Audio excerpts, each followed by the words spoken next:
Ce programme qu'on a développé avec qu'on appelle African Canada Challenge, c'est vraiment différentiel parce que c'est la première fois qu'on fait une action extérieure en Afrique, centrée sur les talents et sur l'investigation, le développement. Donc c'est vraiment une initiative qui a marqué un chemin qu'on va parcourir dans les prochaines années parce qu'on s'est rendu compte qu'on a vraiment un travail énorme à faire dans ce domaine de l'innovation et du développement.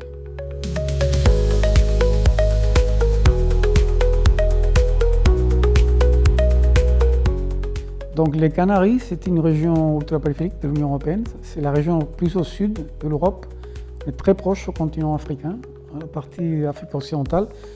Je pense que le principal domaine où on peut travailler et contribuer au développement de cette région, c'est dans le domaine de la formation, dans le domaine de la connaissance. Dans tout ce qui est lié à la connaissance, je pense qu'on a un rôle à accomplir. On le développe déjà dans différents domaines. Dans le domaine de l'économie bleue, dans l'économie du changement climatique, dans l'énergie, dans l'eau, dans le tourisme. Et maintenant, cette initiative qu'on a développée avec les universités, c'était vraiment une très belle expérience d'amener nos jeunes talents, nos docteurs, nos chercheurs, et rencontrer ces homonymes dans les pays voisins.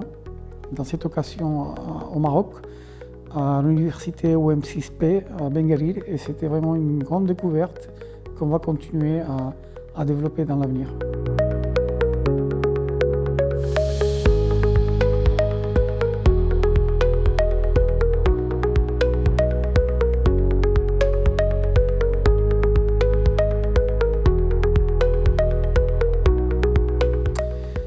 Et c'était la première fois qu'un président des Canaries visitait un pays voisin de l'Afrique, dans ce cas Maroc, en étant le leader d'une organisation qui était formée par des jeunes talents, des docteurs, des chercheurs, des startups, nos meilleurs centres de référence dans l'investigation liée à l'eau, à l'énergie.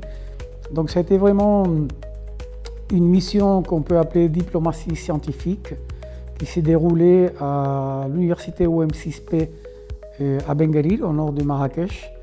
Je pense qu'une des premières conclusions qu'on peut tirer, qu'il y a des secteurs qui ont été identifiés prioritaires pour les deux régions, dans le domaine notamment de l'énergie, tout ce qui est lié à l'énergie renouvelable, l'efficience énergétique, dans l'eau, tout ce qui est les processus des certifications, utilisation de l'eau, et aussi dans l'agriculture, peut-être lié à la cosmétique, qui a un domaine très large. Donc il y a des domaines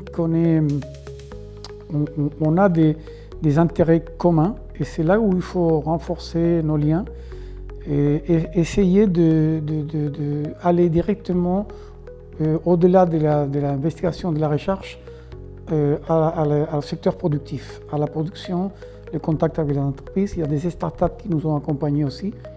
Et la conclusion fondamentale aussi que je tire, c'est que ça nous rapproche, ça nous permet de nous connaître mieux et de voir toutes les potentialités et opportunités qui s'ouvrent pour nous dans cette région.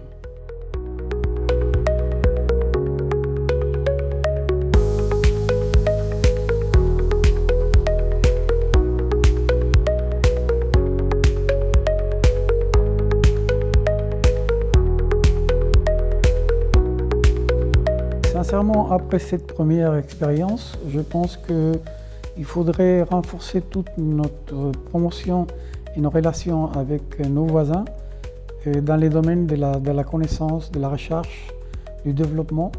C'est vraiment un espace nécessaire, c'est un espace très utile, c'est un espace qui peut avoir des énormes débouchés économiques et surtout c'est un espace où nos jeunes ont un grand rôle à jouer pour renforcer nos liens avec nos voisins.